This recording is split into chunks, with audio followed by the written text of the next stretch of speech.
Gulf దేశాల్లో ఉన్న ప్రవాస భారతీయులు కావచ్చు, లేకపోతే వివిధ దేశాలకు చెందిన వాళ్ళు కావచ్చు, వాళ్ళు ఏమైపోవాలి? అగ్గి రాజేసింది నువ్వు, ఆ మంటను చల్లార్చాల్సిన ప్రయత్నం కూడా చేయాలి కదా. ఇరాన్ ఏమంటోంది? ఇరాన్ చాలా తెలివిగా వ్యవహరిస్తోంది. ఇక్కడ ఎక్కడో ఉన్న అమెరికాను మేము కొట్టలేం.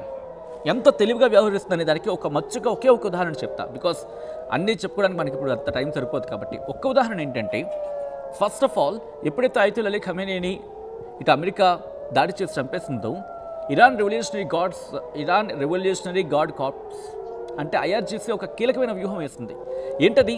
ఎవరికి వాళ్ళు ఇప్పుడు కమాండర్స్ అయిపోయారు, ఏ టీంకి వాళ్ళు కమాండర్స్ ఉన్నారు ఇప్పుడు, ఎవరి వ్యూహం వాళ్ళది. దీంతో అమెరికా ముందు ఊహించింది ఏంటి? వీళ్ళు మహా టార్గెట్ చేసి అబ్రహీం లింకన్ని టార్గెట్ చేస్తారు, లేకపోతే గిరాల్ని టార్గెట్ చేస్తారు. ఇటు దుబాయ్ కావచ్చు, లేకపోతే దుబాయ్ కావచ్చు, బహ్రెయిన్ కావచ్చు, ఖతర్, కువైట్, వీటి మీద దాడి చేయరు. ఎందుకంటే వీళ్ళు ఒకటే కదా, ఎలా దాడులు చేస్తారు అని చెప్పి.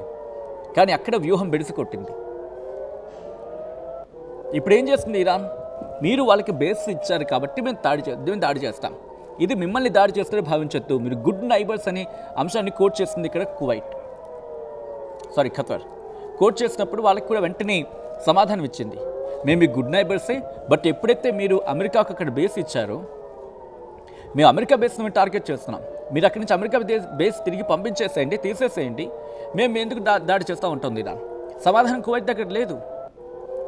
ఏమంటుంది? మేము గుడ్ నైబర్గానే ఉంటాం. సో ఇక్కడ ఏమవుతోంది? అమెరికా వ్యూహం ఒకటి, ఇరాన్ మార్చిన వ్యూహం ఒకటి. మధ్యలో ఏదో ఒక సినిమాలో డైలాగ్ ఉంటుంది కదా, హీరో విలన్ కొట్టుకుంటే మధ్యలో కమెడియన్ మీద పడ్డారు అన్న చందంగా. అంటే ఎగ్జాక్ట్గా నేను అక్కడ కంపారిజన్ చేయట్లేదు, బట్ జస్ట్ నార్మల్గా చెప్పే ప్రయత్నం.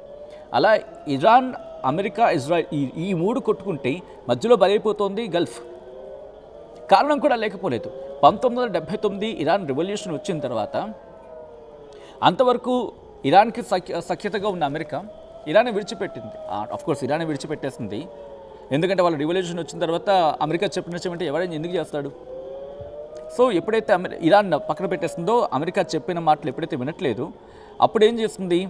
ఇరాన్ మన మాట వినట్లేదు కాబట్టి మధ్యప్రాచ్యంలో మనకు పట్టు అలా బిగిసి ఉండాలంటే ఖతార్, ఈ గల్ఫ్ కంట్రీస్ ఉన్నాయి కదా, ఖతరు, కువైటు, దుబాయ్, సౌదీ, వీటిని మనం సఖ్యత చేసుకోవాలని చెప్పి అప్పుడు వీటి వైపు వచ్చాయి. వీటి వైపు మళ్ళీ దుబాయ్ వైపు, సౌదీ అరేబియా వైపు మళ్ళింది అమెరికా. అప్పుడు వీటన్నిటినీ దోస్తానే చేసుకుంది.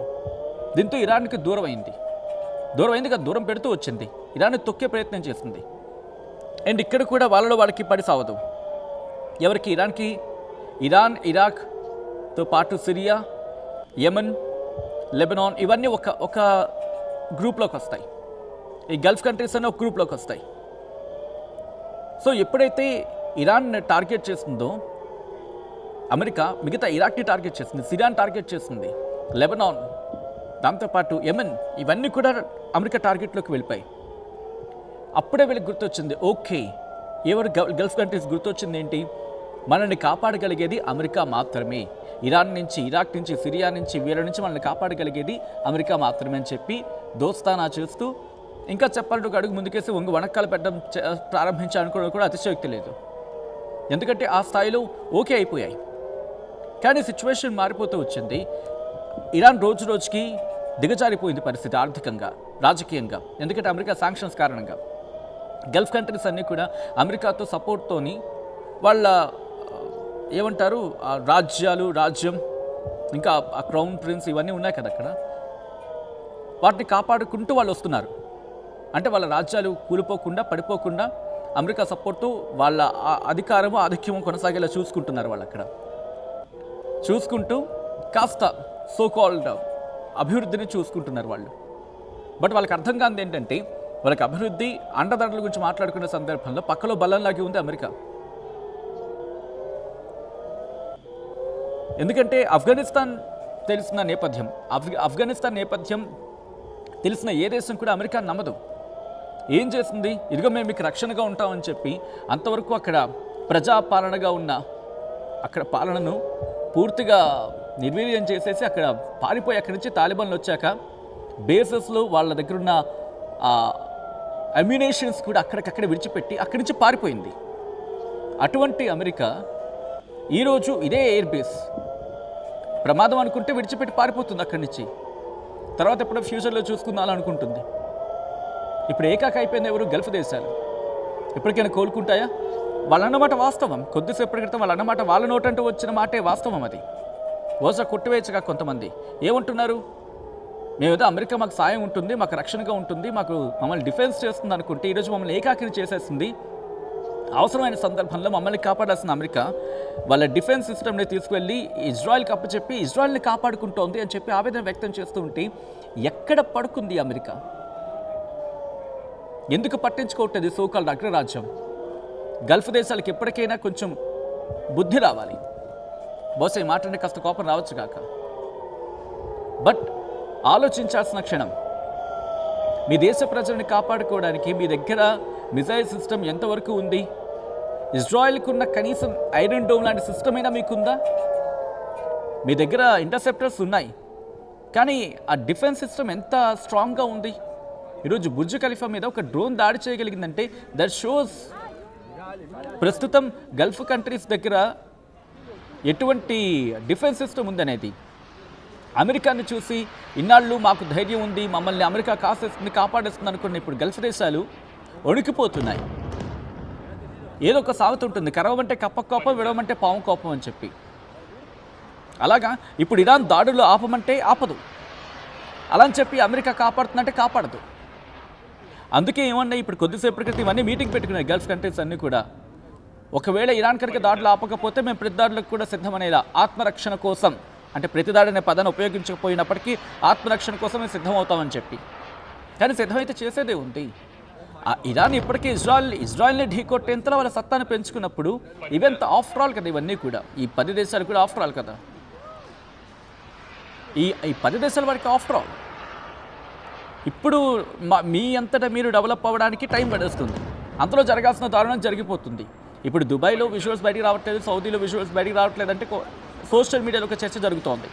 అక్కడ ప్రభుత్వం ఆ విజువల్స్ బయటకు వస్తే ఫైన్స్ వేసేస్తాం, లేకపోతే ఈ చర్యలు తీసుకుంటామని చెప్పి బెదిరిస్తుందని చెప్పి. అండ్ వాటిని మనం ధృవీకరించలేం. ఒకవేళ అదే పరిస్థితి అనుకుందాం, ఏ దేశం ఏదైనా దాడి జరిగిందంటే ఆర్థిక వ్యవస్థ కుప్పకూలిపోతుంది, ఇన్వెస్ట్మెంట్స్ వచ్చే అవకాశం ఉండదు, స్టాక్ మార్కెట్స్ పడిపోతాయి. అక్కడ స్టెబిలిటీ అనే గురించి మాట్లాడుకుంటే, శాంతి సుస్థిరత గురించి మాట్లాడుకుంటే ఎప్పుడైతే వీకెన్ అవుతాయో ఆ దేశంలోకి ఇన్వెస్ట్ చేయాలంటే భయపడతారు, ఆలోచిస్తారు. అండ్ పర్యాటకం మీద ఆధారపడుతున్న దేశాలు, ఆయిల్ ఎన్రిచ్మెంట్ మీద, ఎనర్జీ మీద ఆధారపడిన దేశాలు ఇవన్నీ కూడా. సో వన్స్ ఒక డ్యామేజ్ అనేది జరిగితే కనుక వాళ్ళు కనీవిని ఎరుగని రీతిలో భవిష్యత్తులో వాటి ప్రభావం ఉంటుంది. సో యుద్ధాల్లో పాల్గొనడం లేకపోవడం వేరే విషయం పక్కన పెడితే, ఇటు పార్షియల్గానే లేకపోతే ఇండైరెక్ట్గా యుద్ధంలో పాల్గొన్నట్టు ఇది గల్ఫ్ దేశాలు. ఇక్కడ ఇరాన్ను చాలా అణిచివేయాలని చెప్పే ప్రయత్నంలో గల్ఫ్ దేశాలు చేసిన పొరపాటు ఈరోజు భస్మాసుర పథకం అయిందనుకోవడంలో అతిశయోక్తి లేదు. అఫ్కోర్స్ ఎవరైనా కొత్త వాళ్ళు లేకపోతే ఆ కాంటెక్స్ట్ గురించి తెలియకపోతే చెప్పే ప్రయత్నం చేస్తున్నాను. కాంటెక్స్ట్ ఏంటంటే, ఇంతవరకు కూడా అంటే ఇరాన్ వ్యవస్థనో లేకపోతే ఇరాన్ రెజ్యూమ్నో లేకపోతే ఇరాన్ ఆధిపత్యాన్ని తొక్కివేయాలని చెప్పి అణిచివేయాలి, మాకన్నా తక్కువలోనే ఉండాలి, మేమే డామినేషన్లో ఉండాలి మధ్యప్రాచ్యంలో అని చెప్పి గల్ఫ్ దేశాల్లో లేకపోతే ఆ రీజియన్లో మేమే పట్టు బిగించాలి, మాదే ప్రాధాన్యత ఉండాలని చెప్పి గల్ఫ్ దేశాల్లో మనం ఇంకా సౌదీ, దుబాయ్ లేకపోతే యుఏఈ ఇవి అనుకోవడం తప్పలేదు. కానీ ఆ తప్పులు వాళ్ళు చూసుకుంటే సరిపోయేది. కానీ ఎప్పుడైతే నేరుగా అమెరికాను మూడో వ్యక్తిగా అడుగుపెట్టనిచ్చారు, ఈరోజు బాగుపడింది ఎవరు, బాగుపడుతోంది ఎవరు, బాగుపడపోయేది ఎవరు? అమెరికాని. ఇజ్రాయిల్ ఈరోజు దాడి చేస్తోంది.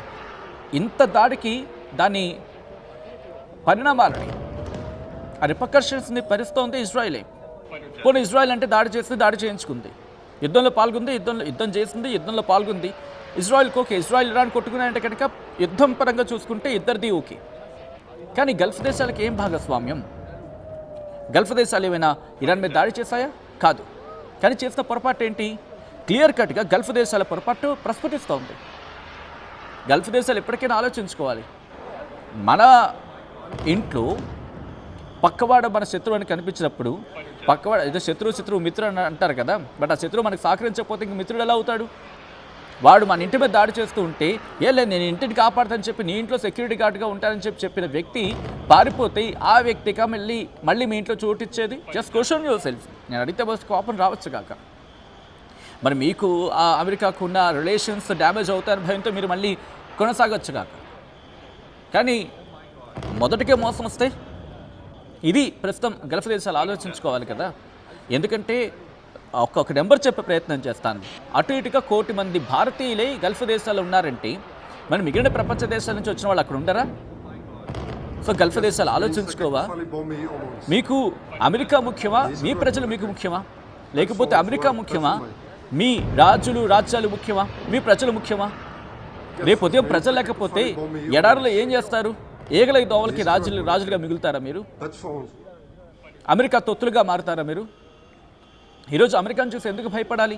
అదే ఇరాన్కి ఈ గల్ఫ్ దేశాలు కనుక నిల్చొని ఉండుంటే అఫ్కోర్స్ అమెరికా ఒక మాట అంటుంది, ఇక్కడ నేను ఆ మాట కూడా కోట్ చేయాలి, బికాస్ 2 వర్షన్స్ వినిపించాలి చూసే వాళ్ళకి. ఏముంటుంది, ఇక్కడ ప్రాక్సీ సిద్ధమవుతున్నారు, ఇక్కడ టెర్రర్ ఫండింగ్ జరుగుతోంది. పూర్తిగా ఇక్కడ అలీ ఖమేనీని పూర్తిగా సమర్థించాల్సిన అవసరం లేదు. ఆయన చేయాల్సిన వేషాలు ఆయన వేశాడు, ఆయన చేయాల్సిన పనికిమాల పనులు ఆయన చేశాడు, అణచివేతకు దిగాడు. ఆయన సొద్దపూస కాదు కొన్ని విషయాల్లో. గత 2-3 ఏళ్ళుగా ఆయన చేసిన పొరపాట్లు ఆయన చేశాడు. అలా అని చెప్పి పూర్తిగా ఆయనదే తప్ప అంటే అమెరికా యాంగిల్లో చూసినప్పుడు కాదే. నిల్చున్నాడు కదా, 86 ఏళ్ళ ముసలాయన కూడా నిల్చున్నాడు తన దేశం కోసం. ఆ రెజీమ్ గురించి మాట్లాడుకున్నప్పుడు 2 ఉంటాయి, కత్తికి 2 వైపులా పదునున్నట్టుగా ఉంటాయి, 2 వైపులా ఉంటాయి. బట్ గల్ఫ్ దేశాలు ఆలోచించి లేదు ఇది నువ్వు చేస్తుంది కరెక్ట్ కాదు, ఇలా చేద్దాం ప్రజాస్వామ్యబద్ధంగా వెళ్దాం, లేకపోతే అందరూ కలిసికట్టుగా ఉందాం. ఇది కలిసికట్టుగా ఉంటే ఎంత ఉంటుంది? వాళ్ళ ఆయిల్ ప్రపంచాన్ని శాసించగల స్థాయి కదా. వెనిజులా తర్వాత అత్యధికంగా ఉంది పశ్చిమ దేశాల్లోనే కదా.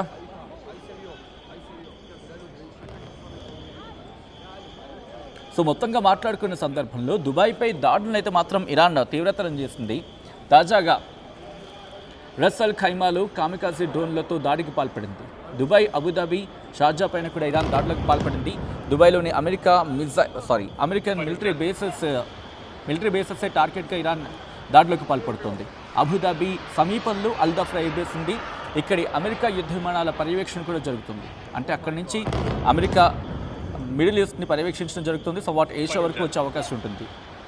దాంతోపాటు షార్జా, రస్ అల్ ఖైమాలోనూ అమెరికా వ్యూహాత్మక కేంద్రాలు ఉన్నాయి. అబుదాబి, దుబాయ్ ఎయిర్పోర్ట్లలోనూ కూడా ఇరాన్ దాడులకు పాల్పడింది. దుబాయ్, అబుదాబి టార్గెట్గా 500కు పైగా డ్రోన్లను ప్రయోగించడం జరిగింది ఇరాన్ అంటే అర్థం చేసుకోవచ్చు. ఒకసారి ఆ విజువల్స్ చూద్దాం, ఆ తర్వాత ఇన్ డీటెయిల్గా మాట్లాడుకుందాం.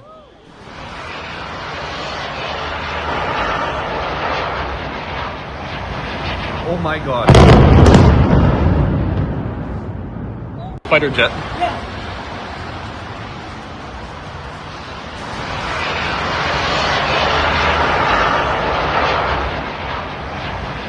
Oh my God. అసలైన తొలి వెలుగు. ఫాలో వాట్సాప్ at తొలి వెలుగు official. అసలైన తొలి వెలుగు. ఫాలో వాట్సాప్ at తొలి వెలుగు official.